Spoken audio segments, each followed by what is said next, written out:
Welcome back to the Deep Digger Sports Pod. I'm your host, Drew, my other host right over there. What's up? It's D. Good to see you again. Be sure, stop what you're doing right now. Hit that like button, drop some comments below, and make sure you subscribe. Yeah, please, we are reaching 500 subs, so we appreciate you guys watching. But we are talking the conference championship round. First game we're talking about is Commanders Eagles.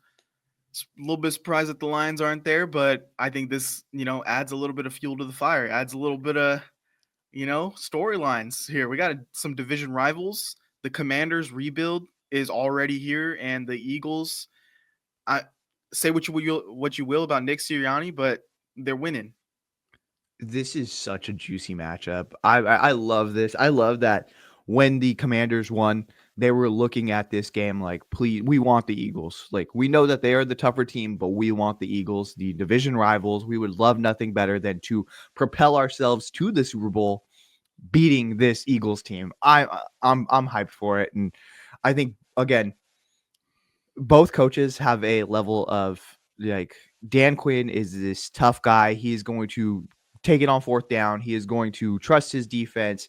Nick Sirianni, on the other hand, is this guy who is going to rely heavily on his stars, and he will shit talk the other team. We know that specifically. He will shit talk his own fans if he feels disrespected. And I think that he is going to find any way to get this team motivated this week. He is going to be scouring the headlines to find one thing to really hone in on.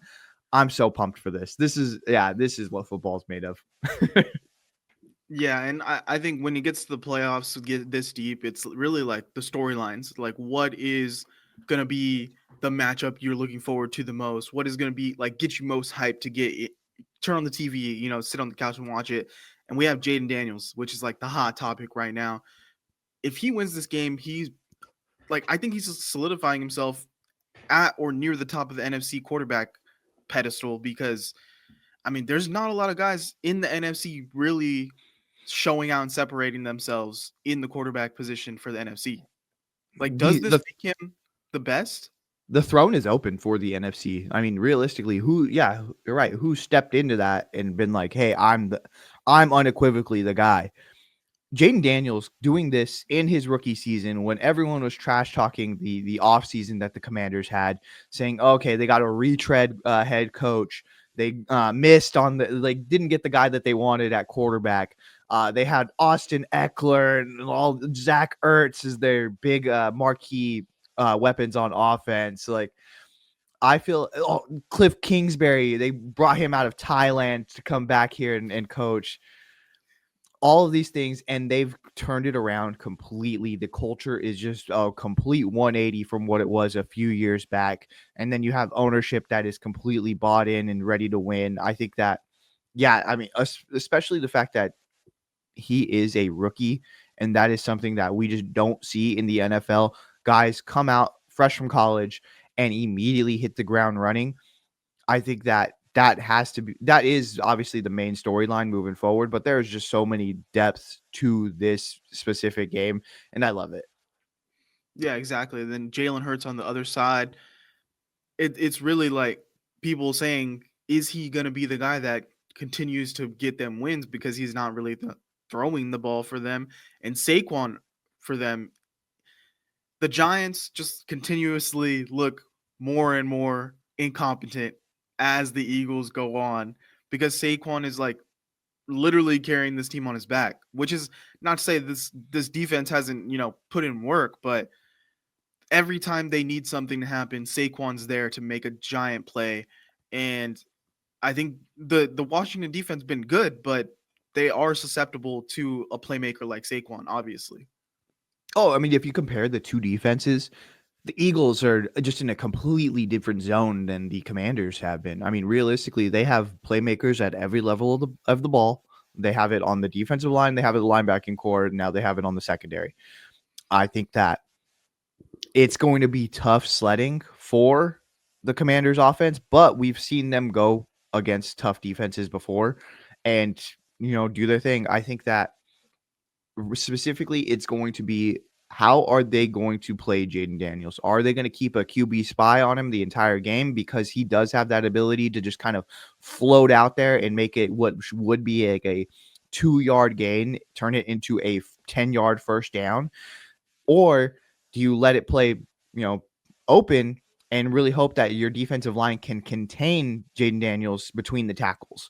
That's going to be a chess match there as far as how they're firing. And Vic Fangio has seen this before with explosive quarterbacks that it feels like their athleticism is off the charts.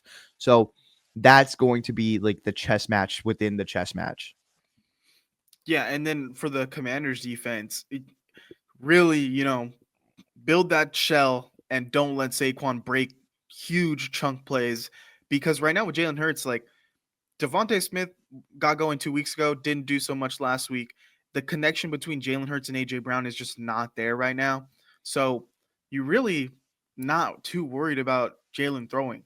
I know he can do it, but what's going to kill you is a 60-yard run from, say, even a 40, 50-yard run from Jalen Hurts. That's what's going to kill you, those big plus plays.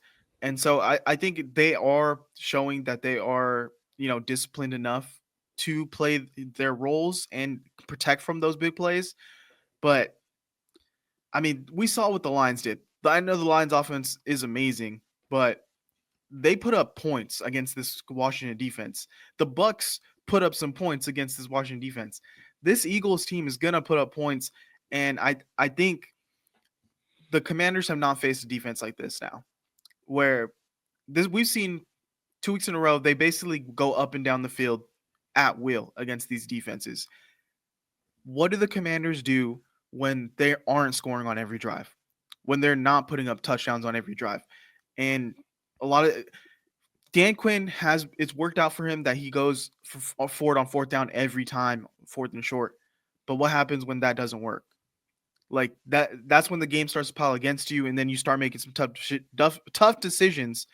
Like, it's third quarter. Do we go for this like fourth and short? We didn't get the last one, and that's where that doubt starts creeping up. And I don't know. It's gonna be interesting to see how aggressive he plays it this week. Yeah. Again, it's so interesting watching the last matchup, what the Rams did and how they found success and what really killed them. You think, hey, realistically, Jalen Hurts is injured. He can't throw the ball, or his drop back is really struggling. We can get to him.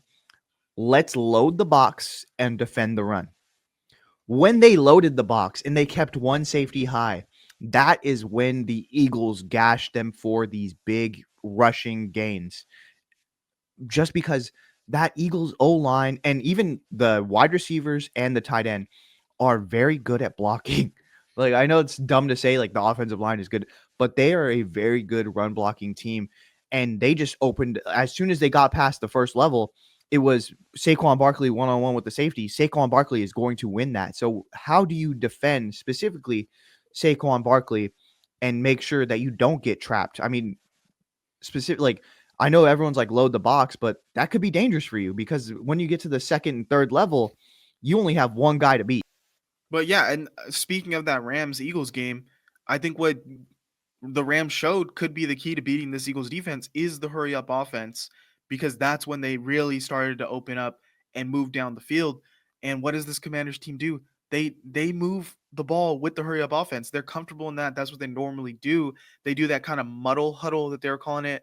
But that's something that could give this Eagles D line problems, because they're huffing and puffing out there at the end of that drive, and Jalen Carter still making plays. But if you're doing that for a full game, that's going to be tough for that D line.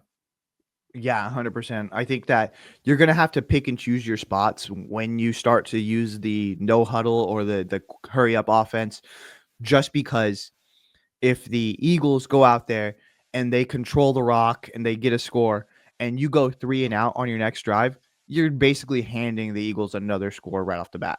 So it's like you have to pick and choose when you're going to hurry up. And I know like people are like, okay, well, why don't they do a 2-minute offense the entire time? But that is specifically why, because you have to worry about not just the offensive side of the ball, but the defense. And realistically, it is going to be a body blows type of game from both of these sides. I mean, realistically, we know the Eagles' bread and butter is to beat you up defense on the front line.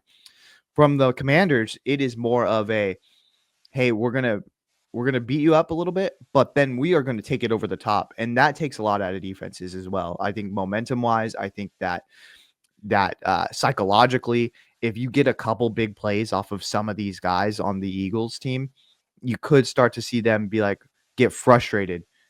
We know that they have the propensity to be kind of a powder keg when it comes to this team.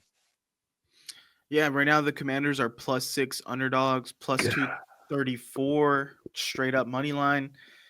The line for total score sits at 48. So what are you feeling?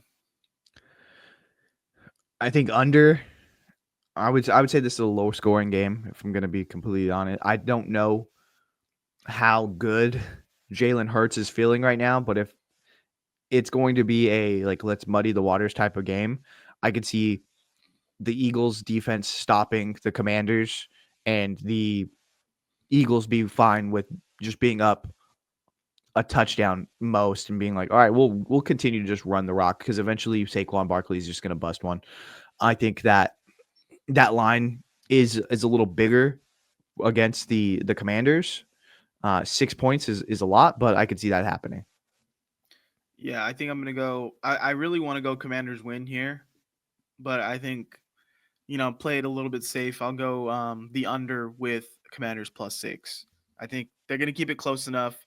Eagles gonna win by like 4 points or a field goal, and yeah, the thing is that defense, the Eagles defense is going to be tough to score on, or at least to punch it in to the end zone. So I think there's going to be a good amount of field goals. And then the Eagles offense, like if it's not Saquon running in, it's really tough to see them right now to move up and down the field like crazy. We've seen the last two games they really struggle to put teams away. They've looked solid. They're getting up, but they're not really closing that door on teams. And this is a Commanders team that you give them that hope, they're gonna pull close. So I think +6 is money right there. That's actually a good point. This Eagles team has been in a lot of close games late. Jayden Daniels is just the close game guru now at this point. I mean, realistically, he's done it time and time again. That's going to be interesting. If you start to see like, all right, it's looking like it's going to be a minute and a half left. Commanders down by 4. Jayden Daniels going to get the ball. Book it. I mean, that's crazy. Well, you guys let us know in the comments what you're feeling in this game. Please like, please comment, and subscribe, and we'll see you next time. Later.